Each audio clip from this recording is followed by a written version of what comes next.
And then I took the ring from the lady, went up to do it, opened it. And that's the funnest.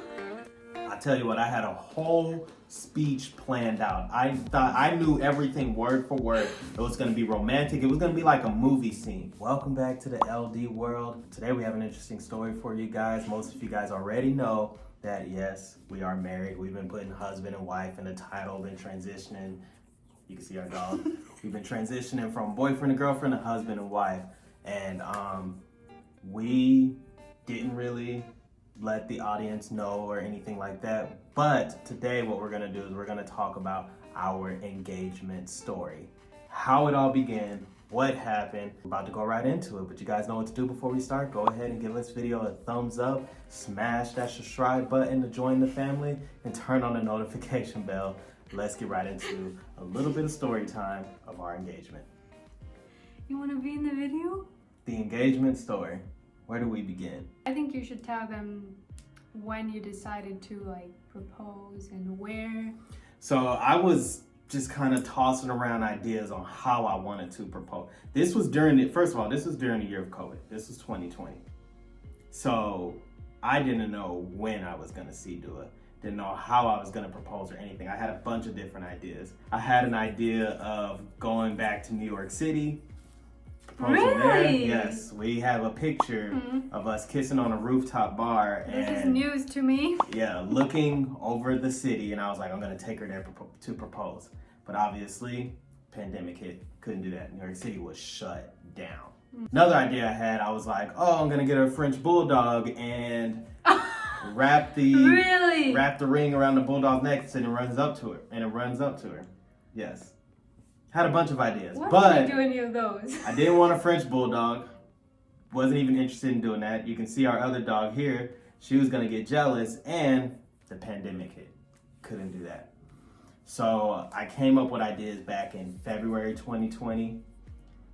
It wasn't until, when did I go to Iceland? September? Yeah, 2020. It wasn't until September when I saw an opportunity that I was going to Iceland. I was like, bam, I'm gonna do it there.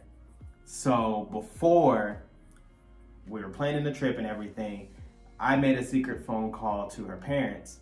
This is just something that we Americans do. We always ask the parents for permission. So I FaceTimed her mom and her dad, and I got permission. I was just like, hey, I want to ask for your daughter's hand in marriage. Do you even like me? Is it okay for me to do that? My parents are probably like, why are you calling us? They were actually super cool about it. They were like, really? yeah, they were actually really cool about it. We had a full conversation. We talked about it. I spoke with your mom more. Or you're gonna knock over these averages.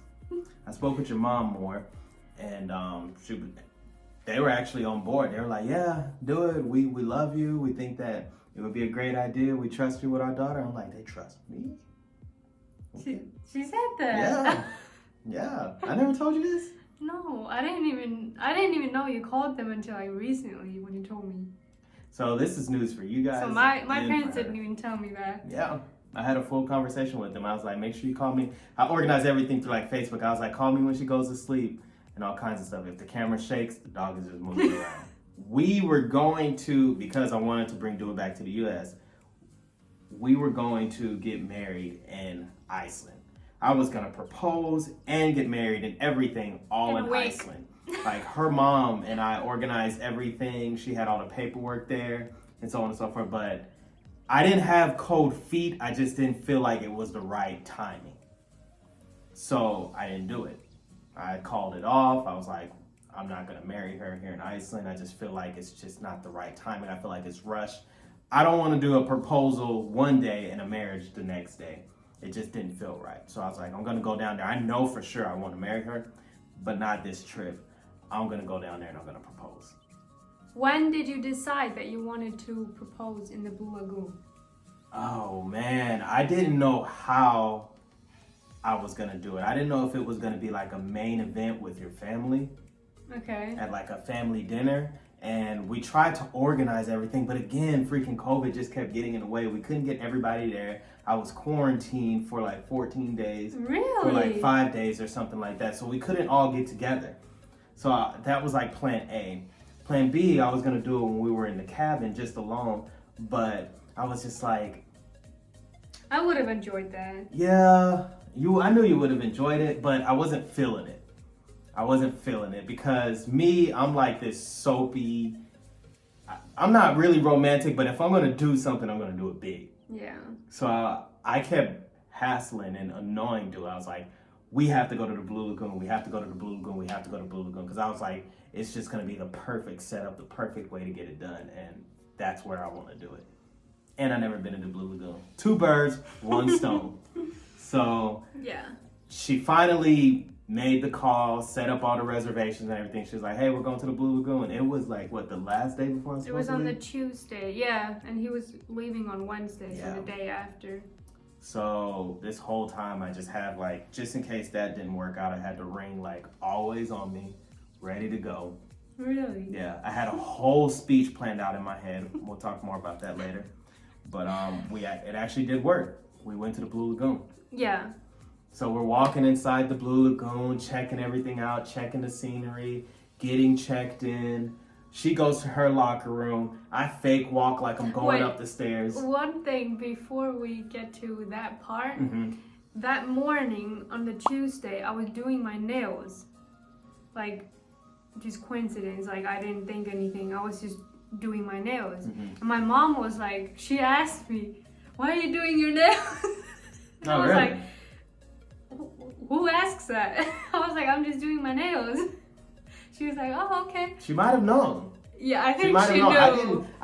I think she might have known. I didn't tell her that I was She going to do it that definitely day. knew. No, but she knew. Yeah. Because She did. she never asked me. Like, I do my nails every other week, and she has never asked that. Yeah, she was probably making sure you're like, you better do your nails. But yeah. So yeah, we get into the Blue Lagoon, walking around, looking up everything. Her locker room is downstairs. My locker room is upstairs. So I walk like halfway up the stairs, and then I peek over. I'm like, okay. Yeah, I just went in there. So she just went in there like nothing was happening. So I walked down to the front desk, and I asked for the manager. And you know what? Before I even get into this, I just want to give a huge shout out. This isn't sponsored or anything, but I want to give a shout out to the Blue Lagoon because they hooked your boy up. They went above and beyond. When I went to the manager, or when I went to the front desk and I told them what I was going to do, all the girls up there were like, first of all, one of the girls was like, let me go get the other girl. And she went over, she said, come here, listen to this. And they both came over to me, everybody was listening. They're like, oh my gosh, this is so cute. You know what? This is what we're going to do for you. And it was all out of my control from there. Those girls took over my whole engagement idea and made it their own. And they're just like, you're going to go up there, do it. We're going to bring you a bottle of champagne. We're going to do that. And I'm just like, hey, it's your world. I'm just living in it. Let's do it. So they were like, we're going to bring you a robe and towels and all kinds of stuff. And you have to normally pay for those things. Yes. So she was kind of wondering. Every single thing there. Yeah. She was kind of wondering. She's like, how do we get the hookup on all this? And I'm just like, you came with Lance. No, that's when, yeah. Well, keep telling the story. I was feeling like I was a baller. I was like, you came with Lance. Lance knows how to hook it up. Anyway, so they were just like, yeah, we're going to set you up on the balcony. We're going to overlook the lagoon, all of this. And I gave them the ring. I was like, please don't lose it. They're like, no, it's in safe hands. You would probably lose it. And while he was doing this thing, the whole setup. I was waiting in the Blue Lagoon. I was like, where is he? Yeah, she was actually in the lagoon. Did he get, yeah. And I was waiting like in the inside area. And I was like, where is he? She was there for about 20 minutes. Did he get lost? Yeah. I was really wondering where you were at. Yeah, I had her waiting for about 20 minutes, and then I finally made it out there. And we enjoyed the lagoon. It was absolutely breathtaking. Like, it was... And again, it was probably because more of of a special day for me. Because of COVID, there was no one there. Yes. It was so empty. It finally worked out in our favor. Yeah. It was perfect. There was nobody there. It was empty. There wasn't a crowd. We hung out in the lagoon, had fun, joked around, did little face masks, all kinds of stuff. And then But at that point, I kind of had a feeling. Because I had a time. Because you kept, like, I can see when you are nervous. And I could see that you were like, you were checking the time and you were like, oh yeah, should we go up there and just be out of the water and just chill? And I was like, what? Why is he? And you asked this so many times that I was like, something is... So I coordinated with the girls at like 4:20 p.m. We would come out of the water. So I coordinated with the girl at like 4:20, 4:30 p.m. We would coordinate. We get out of the water. We got out of the water at like 3:30. That's how nervous I was. I know. So it was like a whole hour, and I was just like, I don't know why I'm getting out so early, but I have to prepare mentally for this because I'm nervous. So we went into the downstairs area, into the lobby area, and just sat there. It was really nice. It was actually a better area than we planned on before. So while we were sitting there, I saw the manager. I went and talked to her, and I was like, hey, instead of doing it at the balcony, can I do it down here? And she was like, no worries. I got you. So we sat there for like an hour. She was like, you want to go back in the lagoon? I was like, no. I know. I was like, what is going on?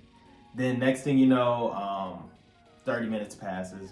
The lady comes out with a champagne bottle. No, she comes out with... No, that's after. Yeah. She came out with the ring. She was like, can I go take you guys' picture out on the lagoon? And dude was like, yeah, sure. And I was like, yeah, let's do it.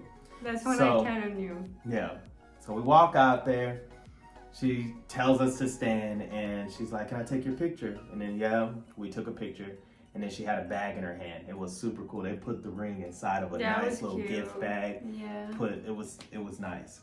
And then I took the ring from the lady, went up to do it, opened it. And that's the funnest. I tell you what, I had a whole speech planned out. I thought I knew everything word for word. It was going to be romantic. It was going to be like a movie scene. So I got down on one knee and I thought I said all this romantic stuff. But really what came out of my mouth was, and then Dua looked down at me and she was crying. She was like, and the lady was looking at us like, what is going on right here? And she just took a bunch of pictures and then we just got up and hugged each other, kissed each other. And I think the lady was looking at us like, did you propose to her? Did she say yes? Whatever. So everything was good. I think Dua said yes. We still don't know to this day. I mean, we're married now, so. I'm not wearing the ring though. Yeah. We got to get the ring because you got to show them the ring. Yeah, I'll show them. We'll show you guys the ring. But I was absolutely nervous. My hands were shaking. I thought I could have dropped the ring. She was crying. Yeah. It was romantic to us. I kind of knew that you were about to propose. Mm-hmm. But at the same time, when you did it, I just said, Yeah. There was a whole lot of mumbling going on. So for those of you who proposed to your significant other and had the perfect speech, I give you props because I thought I had it down and I couldn't get a single word out. You literally did not say anything else. Yeah, in my mind, I thought I was saying real words, but it was all mumbles. I knew I was mumbling. I was like, my tongue, it just won't move. I don't know what's going on. Mm-hmm. But I think she understood what I meant. Yeah. Yeah, you understood what I meant. You only said, will you marry me? You didn't say anything else. I blacked out. I thought I was there for like 5 minutes on one knee. Yes, it felt like a lifetime. It felt like I was there for a long time. I know it's crazy, huh? Yeah. So that's how I proposed. It was fun. I feel like it was just like us. Yeah, yeah, we're not this like all romantic. I tried. Yeah, but obviously. I tried. You couldn't even get the words out. No. So then afterwards, we went back into the lobby area. She brought out a bottle of champagne. We took pictures. Everybody was like, oh, it's so cute. I think they will still remember us to this day because of what happened. Yeah. And yeah, it was just like a picture perfect moment. She took good photos. It really was. Yeah, it was cool. Like I couldn't have, if I had to do it again, to propose to you, not like a whole new marriage. If I had to do it again, I don't think I could do it any better. I think I could. I would come up with something. Maybe the whole French bulldog idea. But instead of now a you bulldog, ruined it's it. Rudy. Oh, that would have been cute. She'd be terrified. You can't do it in Iceland then. No. But that is how I proposed to Dua, and that was her response. Yeah. We'll never forget that. I'm gonna tell that story to my kids and my kids' kids. Because that was... All of our stories are interesting. And Yeah, when we how got we married, how we met, everything. How we met was weird and random. Go Yeah. back and watch that video. Our How we engagement found our was dog. weird and random. We gotta tell that story. How we found the dog. Everything that we, you know what, now that you brought it up, everything that we have done that's a significant thing in our life Milestone. Yeah. is weird. I know. And it happened in a weird way, but it was like perfectly set up and perfectly created for that to happen for us. And it's the weirdest thing. It's like everything that we've done wasn't expected, but it was the perfect time and perfect moment for it. And it's just Like that scroll on Instagram. Oh, weird. Plants. Yeah, all of it, just weird. So we gotta have a weird engagement, and soon we'll tell you guys about our interesting and weird marriage. Yeah, how we got married. Yeah, that's a whole other story in itself. But if you're married, comment down below on how you proposed to your significant other. Was it anything like ours? Was it better than ours? Pretty sure. I don't know. Blue Lagoon, kind of hard to top. So let us know how you did. Comment down below. If you like the video, if you like the story, give this video a thumbs up. Make sure to subscribe to the channel, join the family, turn on the notification bell. We got more story time coming for you guys soon in the future. See you later, dudes.